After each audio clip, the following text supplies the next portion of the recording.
ಮಲ್ಲಿಕಾರ್ಜುನ್ ಖರ್ಗೆ ಅವರ ವಿಷಸರ್ಪ ಹೇಳಿಕೆಗೆ ಬಿಜೆಪಿಯವರೆಲ್ಲ ಮುಗಿಬಿದ್ದಿದ್ದಾರೆ ಸರ್. ಈಗ ಮಲ್ಲಿಕಾರ್ಜುನ್ ಖರ್ಗೆ ಸಾಹೇಬರು ಅಸ್ಸಾಂಗೆ ಎಲೆಕ್ಷನ್ ಕ್ಯಾನ್ವಾಸ್ಗೆ ಹೋಗಿದ್ರು. ಶ್ರೀಭೂಮಿ ಅನ್ನೋ ಡಿಸ್ಟಿಕಲ್ಲಿ ಕ್ಯಾನ್ವಾಸ್ ಮಾಡುವಾಗ ಅವ್ರು ಏನು ಹೇಳಿದ್ರು?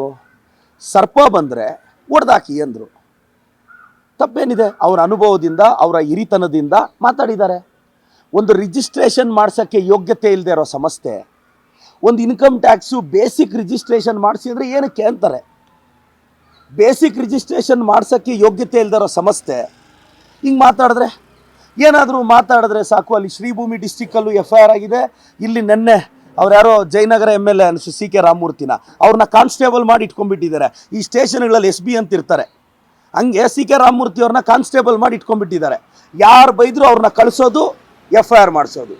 CK ರಾಮಮೂರ್ತಿ ಅವರೇ, ನಿಮ್ಮ ಶಾಸಕರು ಸರ್, ನೀವು ಮರ್ತೋಗ್ತಾ ಇದ್ದೀರಾ? ಯಾಕೆ ಫೈಟ್ ಮಾಡೋದು ಮರ್ತೋಗ್ಬಿಟ್ರಾ BJPಯವರು? ಸರ್, ಕೌಂಟರ್ಗೆ ಕೌಂಟರ್ ಇಡಬೇಕು, ಕೌಂಟರ್ಗೆ FIR ಇರುತ್ತಾ ಸರ್? ನಮಗೆ FIR ಮಾಡಿಸೋದು ಒಂದು ಕೆಲಸನ ಸರ್? ಮಲ್ಲಿಕಾರ್ಜುನ ಖರ್ಗೆ ಸಾಹೇಬರು ಹಿರಿಯರಿದ್ದಾರೆ. ಇಷ್ಟು ದಿನ ಅವ್ರು ಯಾರೋ ನಮ್ಮ ಛಲವಾದಿ ನಾರಾಯಣ ಸೋಮಣ್ಣ ಬಾಯಿ ಬಡ್ಕೊತಾ ಇದ್ರು ನಮ್ಮ ಮಲ್ಲಿಕಾರ್ಜುನ ಖರ್ಗೆ ಸಾಹೇಬ್ರ ಬಗ್ಗೆ. 30-40 ವರ್ಷ ನಮ್ಮ ಮಲ್ಲಿಕಾರ್ಜುನ ಖರ್ಗೆ ಸಾಹೇಬ್ರಿಗೆ ಬಕೆಟ್ ಹಿಡಿದು ಬೆಳೆದ್ಬಿಟ್ಟು ಈಗೇನೋ ವಿಪಕ್ಷ ನಾಯಕ ಆಗಿ ಅವ್ರು ಬಾಯಿ ಬಡ್ಕೊತಿದ್ರು. ಈಗ ಇವರೆಲ್ಲ ಇದ್ದಿದ್ದಾರೆ. ಮಲ್ಲಿಕಾರ್ಜುನ ಖರ್ಗೆ ಸಾಹೇಬರು ಅವ್ರದ್ದೇ ಆದ ಕೊಡುಗೆ ಇದೆ ನಾಡಿಗೆ, ದೇಶಕ್ಕೆ. ದಲಿತರಲ್ಲಿ ಮೊದಲನೇವರು ಹೋಗಿ ಒಂದು AICC ಅಧ್ಯಕ್ಷರಾಗ್ತಾರೆ ಅಂದರೆ, ಒಂದು ಮಹಾತ್ಮ ಗಾಂಧಿ ಕೂತಂಥ ಜಾಗದಲ್ಲಿ ಮಲ್ಲಿಕಾರ್ಜುನ ಖರ್ಗೆ ಸಾಹೇಬರು ಕೂರ್ತಾರೆ ಅಂದರೆ ಇದು ಅವ್ರ ತಾಕತ್ತು, ಇದು ದಲಿತರ ತಾಕತ್ತು, ದಲಿತರ ಧ್ವನಿ.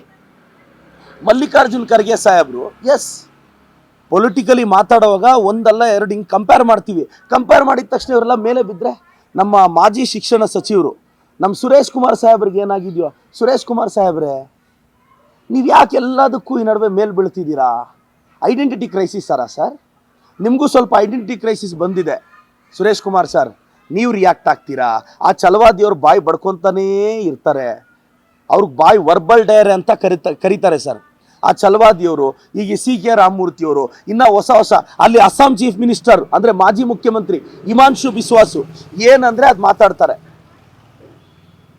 ಇದು ಖರ್ಗೆ ಸಾಹೇಬ್ರನ್ನ, ಒಬ್ಬ ದಲಿತ ವ್ಯಕ್ತಿಯನ್ನು BJPಯವರು ಟಾರ್ಗೆಟ್ ಮಾಡ್ತಿರೋದು. BJPಯವ್ರಿಗೆ ದಲಿತರನ್ನ ಕಂಡ್ರೆ ಆಗಲ್ಲ, OBCನ ಕಂಡ್ರೆ ಆಗಲ್ಲ, ಅಲ್ಪಸಂಖ್ಯಾತರನ್ನ ಕಂಡ್ರೆ ಆಗಲ್ಲ, STನ ಕಂಡ್ರೆ ಆಗಲ್ಲ. ನಿಮ್ಗೆ ಯಾರನ್ನ ಕಂಡ್ರೆ ಆಗುತ್ತೆ ರೀ? BJPಯವ್ರಿಗೆ ಯಾರನ್ನ ಕಂಡ್ರೆ ಆಗುತ್ತೆ? ನಿಮಗೆ ಇಷ್ಟ ಆಗೋದು ಒಂದೇ, ಅದು RSS. ಇನ್ನೇನೂ ನೀವು ಇಷ್ಟಪಡಲ್ಲ. ಹೋಗ್ಲಿ, BJPಯವ್ರಿಗೆ ಒಂದು ಕ್ವಶನ್ ಕೇಳ್ತೀನಿ. ಬ್ರಾಹ್ಮಣರ ಮಕ್ಕಳಿಗೆ ನೀವೇನ್ರಿ ಮಾಡಿದ್ದೀರಾ? ಬ್ರಾಹ್ಮಣರ ಮಕ್ಕಳಿಗೆ ಏನ್ರಿ ಸಹಾಯ ಮಾಡಿದ್ದೀರಾ? ನಾವು ದೇವಸ್ಥಾನದಲ್ಲಿ ಪೂಜೆ ಮಾಡೋ ಪೂಜಾರಿಗಳ ಹಿತಕ್ಕೆ ನಮ್ಮ ಕಾಂಗ್ರೆಸ್ ಗೌರ್ಮೆಂಟ್ ಸ್ಕೀಮ್ ತಂದಿದೆ. ಬ್ರಾಹ್ಮಣರಿಗೆ ಏನೂ ಮಾಡಿಲ್ಲ, ಬ್ರಾಹ್ಮಣರ ಮಕ್ಕಳಿಗೆ ಏನೂ ಸಹಾಯ ಮಾಡಿಲ್ಲ. ಸುಮ್ಮನೆ ಒಂದು 20 ಸೋಷಿಯಲ್ ಮೀಡಿಯಾ ಪೇಜಸ್ ಹಾಕ್ಕೊಳ್ಳೋದು, ವಾಟ್ಸಪ್ ಯೂನಿವರ್ಸಿಟಿಗಳು ನಿಮ್ಮನ್ನು ನೀವು ಪ್ರೊಜೆಕ್ಟ್ ಮಾಡ್ಕೊಳ್ಳೋದು. ಏನು ಮಾಡಿದ್ದೀರಿ ಹೇಳಿ? ನಾನು ಒಂದೇ ಕ್ವಶನ್ BJPಯವ್ರು ಕೇಳೋದು, ಹಿಂದೂಗಳಿಗೆ ನೀವೇನ್ರಿ ಮಾಡಿದ್ದೀರಾ? ಏನ್ರಿ ಮಾಡಿದ್ದೀರಾ? ಏನು ಮಾಡಿದ್ದೀರಾ ಹಿಂದೂಗಳಿಗೆ? ಬ್ರಾಹ್ಮಣರಿಗೆ ಏನಾದರೂ ಸಹಾಯ ಮಾಡಿದ್ದೀರಾ? ಇಲ್ಲ. ಲಿಂಗಾಯತರಿಗೆ ಏನಾದರೂ ಸಹಾಯ ಮಾಡಿದ್ದೀರಾ? ಇಲ್ಲ. ನೀವು BJPಯವರು ಹಿಂದೂ ವಿರೋಧಿಗಳು. ನೀವು ಹಿಂದೂಗಳಿಗೂ ಏನೂ ಮಾಡಿಲ್ಲ. ಸುಮ್ಮನೆ ಕೋಮು ಗಲಭೆ ಇಟ್ಕೊಳ್ಳೋದು, ರಾಜಕೀಯ ಅಧಿಕಾರಕ್ಕೆ ಬರೋದು ಅಷ್ಟೇ. 400 ಪಾರು 200 ಪಾರ್ ಆಯಿತು. ಅಭಿ 100 ಪಾರ್ ಆಗುತ್ತೆ ಅಲ್ಲೋ ಗೊತ್ತಿಲ್ಲ 29 ಸರ್.